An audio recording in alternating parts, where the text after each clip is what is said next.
Hi hello అందరికి నమస్తే. నేను మీ జర్నలిస్ట్ రవీందర్. టాపిక్లోకి వెళ్ళడానికి ముందు నాది ఒక రిక్వెస్ట్, మన ఛానల్ ఎవరైనా సబ్స్క్రైబ్ చేసుకోకపోతే కనుక తప్పకుండా సబ్స్క్రైబ్ చేసుకోండి, నాకు సపోర్ట్ చేయండి. సో టాపిక్ ఏంటంటే, లోకేష్ వార్ రూమ్ ఎక్కడ, నో ఫ్యూయల్ నో స్టాక్, ఊచకోత కోస్తున్న నేటిజన్లు ఆవేశంతో పెడుతున్నటువంటి పోస్టులకు ఒక అర్థం ఉంది. ఊచకోత కోస్తున్నారు ప్రశ్నలతో అంటే ఊరికే పనిపాట లేక కాదు, గ్రౌండ్ రియాలిటీకి వీళ్ళు చెబుతున్న దానికి పొంతన లేదు కాబట్టే వాళ్ళు ప్రశ్నిస్తున్నారు. వాళ్ళు ప్రశ్నిస్తున్నప్పటికీ దాన్ని సరిదిద్దకపోగా మళ్ళీ మీరు తప్పుల మీద తప్పులు చేస్తూ మీరు ఎలివేషన్ చేసుకుంటూ మీరు ఎలివేషన్ ఇచ్చుకుంటూ అవతల వాళ్ళని తప్పు పడతా ఉన్నారు. కాబట్టి వారికి ఇంకా కోపం పెరుగుతుంది. ఆ కోపం హద్దులు దాటిందంటే మాత్రం మీరు మీ పార్టీలు అధపాతాళానికి తొక్కబడ్డం ఖాయం. సో ఆ స్థాయిలో ప్రజలు ఆవేశంతో ఉన్నారు ఇప్పుడు. సో ఇక్కడ సోషల్ మీడియా వేదికగా నేటిజన్లు అనేక ఎగ్జాంపుల్ చూపిస్తూ ఏదైతే ఇండిగో సంక్షోభం సందర్భంగా టీడీపీ అధికార ప్రతినిధి దీపక్ రెడ్డి గారు వెళ్ళి అక్కడ కూర్చొని మాట్లాడుతున్న సందర్భం మీ అందరికీ తెలుసు. అక్కడ ఉన్నటువంటి జర్నలిస్ట్ ఆర్నవ్ గోస్వామి శివ తాండవం చేశాడు. ఇలాంటి సంక్షోభం వస్తుందన్నప్పుడు ముందు జాగ్రత్తలు ఎందుకు తీసుకోలేదు, ఇక్కడ సంబంధిత మంత్రి ఎక్కడున్నాడని ఆయన క్వశ్చన్ అడిగితే దీపక్ రెడ్డి గారు చెప్పినటువంటి ఆన్సర్ ఏంటి, వార్ రూమ్లో నారా లోకేష్ గారు ఆపరేట్ చేస్తూ ఉన్నారని చెప్పారు. అసలు నారా లోకేష్ ఎవరు, ఓ ఇస్ నారా లోకేష్? ఆర్నవ్ గోస్వామి ప్రశ్నించాడు. అప్పుడు దాని తర్వాత ఆ డిబేట్ తర్వాత దేశవ్యాప్తంగా పెద్ద చర్చ జరిగింది. ఒక ఆంధ్రప్రదేశ్ తెలంగాణలో, రెండు తెలుగు రాష్ట్రాల్లోనే కాదు దేశవ్యాప్తంగా పరువు పోగొట్టుకున్నారు వాళ్ళు. రెండవ రోజు డిబేట్కి వెళ్ళడానికి కూడా భయపడినటువంటి పరిస్థితి. ఏం సంబంధం నారా లోకేష్ గారికి? ఆ సందర్భాన్ని ఇప్పుడు ఇక్కడ ప్రస్తావిస్తూ సంబంధం లేనటువంటి ప్రాంతంలో అసలు అక్కడ అవసరం లేకపోయినప్పటికీ కూడా నారా లోకేష్ గారు వెళ్ళి ఆపరేట్ చేశారని మీరు ఏదైతే నేషనల్ మీడియా వేదికగా ఎలివేషన్ ఇచ్చుకున్నారో, మరి ఇప్పుడు ఆంధ్రప్రదేశ్లో మీరు అధికారంలో ఉన్నటువంటి రాష్ట్రంలో మరి ఇంధనం యొక్క సమస్య వచ్చినప్పుడు రైతులు ఇంధనం కోసం వరికోత మిషన్లకు ఇంధనం డీజిల్ కావాలని చెప్పి పెట్రోల్ పంపుల దగ్గర కాళ్ళు మొక్కుతున్నటువంటి సందర్భాలను మనం చూస్తూ ఉన్నాం. గొడవలు పడుతున్నటువంటి సందర్భాలను మనం చూస్తూ ఉన్నాం. నో స్టాక్ నో ఫ్యూయల్ అని చెప్తున్నప్పటికీ కూడా మీరు మాత్రం ఎక్కడ ఇబ్బంది లేవని చెప్తున్నారు. కానీ వాస్తవ పరిస్థితి వేరే ఉంది. మరి ఇలాంటి సందర్భంలో ఇక్కడ వార్ రూమ్లో కూర్చొని నారా లోకేష్ గారు ఆపరేట్ చేయొచ్చు కదా. లేదా గతంలో జగన్మోహన్ రెడ్డి గారు ముఖ్యమంత్రిగా ఉన్నప్పుడు తెలంగాణ, కర్ణాటక, ఆంధ్రప్రదేశ్ అని పెట్రోల్ పంపులు అక్కడ ఇక్కడ అని చూపించారు కదా. ఎప్పుడు కూడా పెట్రోల్ పంపుల దగ్గరికి వెళ్ళి ఏ ఇబ్బంది లేదని చూపించవచ్చు కదా, రేట్లు కూడా తక్కువ ఉన్నాయని చెప్పొచ్చు కదా. ఎందుకని నారా లోకేష్ గారు ఆ పని చేయడం లేదని చెప్పి కోస్తున్నటువంటి నేటిజన్లు. మరొక ఎగ్జాంపుల్ కూడా చెప్తా ఉన్నారు. ఏదైతే వీళ్ళ మీడియా పెద్ద ఎత్తున ఎలివేషన్ ఇచ్చింది, నారా లోకేష్ గారు ప్రత్యేకించి మహిళా వరల్డ్ కప్ క్రికెట్ జరుగుతున్నప్పుడు అక్కడికి వెళ్ళి కూర్చొని వాళ్ళు కప్పు గెలవడానికి కారణమయ్యారని చెప్పి ఏదైతే ఎలివేషన్ ఇచ్చుకున్నారో, మరి ఇప్పుడు ఇదే రాష్ట్రంలో వీళ్ళ అధికారంలో ఉన్న రాష్ట్రంలో మహిళలు కూడా పెట్రోల్ కోసం, డీజిల్ కోసం క్యూ లైన్లో ఎండకి 40 డిగ్రీల ఎండలో నిలబడి అవస్థలు పడుతూ ఉంటే మరి ఈ మహిళల యొక్క కష్టం మీకు కనబడడం లేదా? ఇప్పుడు వార్ రూమ్ ఏర్పాటు చేసి దీన్ని కంట్రోల్ చేయొచ్చు కదా, ఎందుకు చేయడం లేదు అని చెప్పి పబ్లిక్ ప్రశ్నిస్తూ ఉన్నారు. మోంతా తుఫాన్ వస్తే వార్ రూములు పెట్టి మోంతా తుఫాన్ ఒంటి చేత్తో తరిమి కొట్టారని చెప్పి ఎలివేషన్ ఇచ్చారు కదా. మరి ఇక్కడ అసలైనటువంటి చోట మన చేతిలో ఉంది.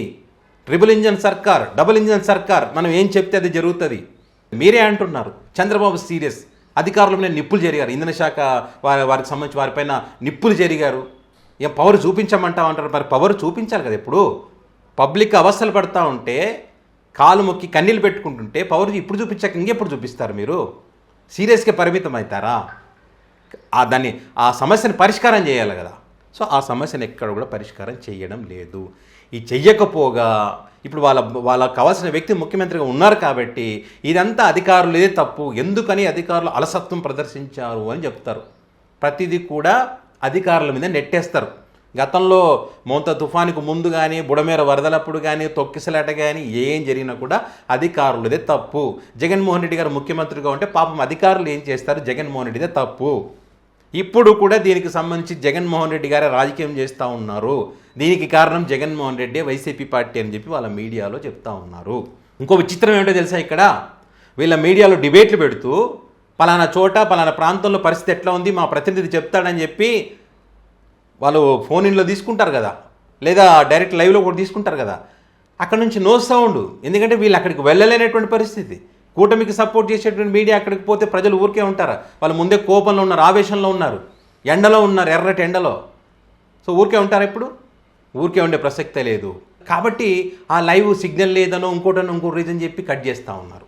అవసరం లేని చోట వార్ రూములు పెట్టి హడావిడి చేసి ఎలివేషన్స్ ఇచ్చుకొని అవసరం ఉన్న చోట దగ్గరుండి చూసుకోవాల్సినటువంటి బాధ్యత ఉన్నప్పటికీ కనపడకుండా పోయినటువంటి పరిస్థితి నారా లోకేష్ బాబుది.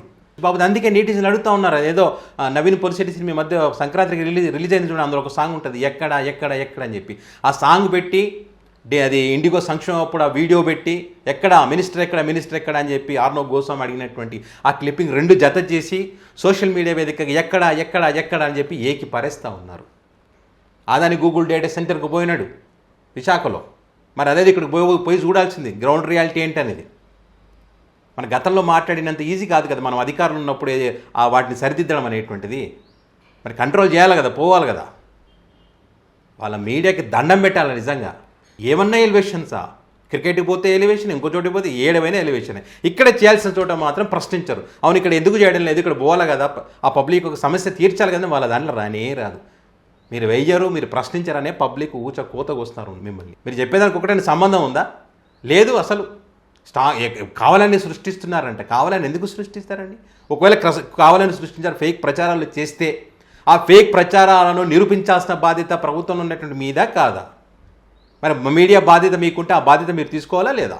పలానా చోట ఫేక్ ప్రచారం జరిగింది అనుకుందాం, ఎక్కడైనా కొట్టుకున్నారు డీజిల్ కోసం అనుకుందాం, ఇది కాదు ఇది అబద్ధపు ప్రచారం అని చెప్పి అక్కడికి వెళ్ళి ఆ పెట్రోల్ పంప్ దగ్గరికి వెళ్ళి ఇగో సోషల్ మీడియా వేదికకి వచ్చినటువంటి డీజిల్ పెట్రోల్ గొడవకు సంబంధించిన వీడియో క్లిప్పింగ్ ఇది, ఇగో ఇది కాదండి ఇది సీసీ ఫుటేజ్, ఇది ఈ టైంలో జరిగింది కదా, ఇగో ఇట్లా జరిగిన సీసీ ఫుటేజ్ చూపించవచ్చు కదా. అది ఏం చూపించరు, ఎందుకంటే అది వాస్తవ పరిస్థితులు ఉన్నాయి కాబట్టి.